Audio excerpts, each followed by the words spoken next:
House Tyrell trace our descent to Garth Greenhand, the legendary first king of the Reach who made the land bloom. But so too does every noble house around us. It seems dear ancestor Garth planted as many flowers as he plucked. A king should have more consideration for his line, don't you think? For over 1,000 years, the Greenhand's sons and grandsons ruled the Reach as House Gardener.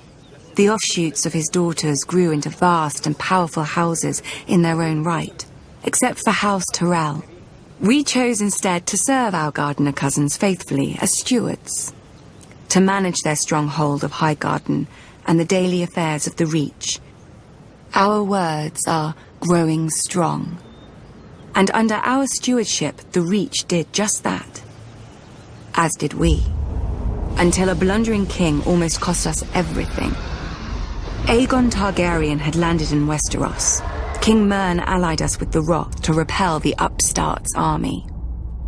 One can only marvel that King Mern did not reconsider when he saw the living dragons against him. Perhaps he should have sought counsel from his trusted stewards before he set out. Then again, perhaps he did. At the Field of Fire, Aegon, and let us not forget, his sisters, burnt the combined armies of the Reach and Rock. King Mern paid for his misjudgment with his life and that of his ancient family.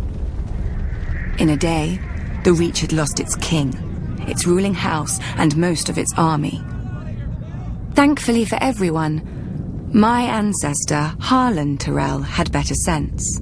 Until the Maesters sorted out the entail among Mern's cousins, Harlan the Steward was acting Lord of Highgarden. To ensure peace and life in the Reach, he would yield the castle to Aegon. The other castles and families would then follow, as they had since the Dawn Age. Aegon had a continent to conquer, and the fertile Reach was too valuable to raise. He accepted Harlan's proposal and welcomed our lands into his kingdom. To show his gratitude, Aegon entitled Harlan to Highgarden, the castle his family had served for 1,000 years, and made House Tyrell his wardens of the south, choosing us over older, greater families in the Reach. Our house thus owed everything to the Targaryens. So is it any wonder we stayed true to King Aerys, even during his madness, and even after Robert Baratheon rebelled?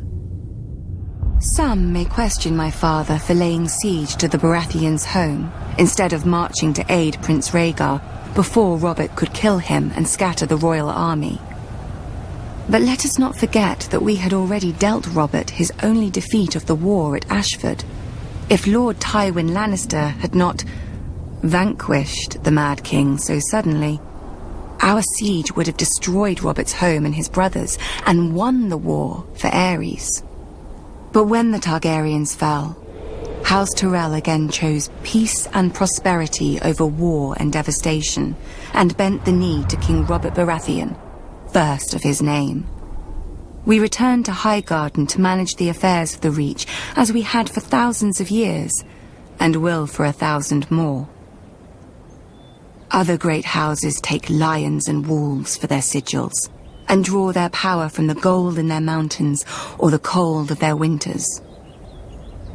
But mountains run dry, winter yields to spring, and the rose blooms once more.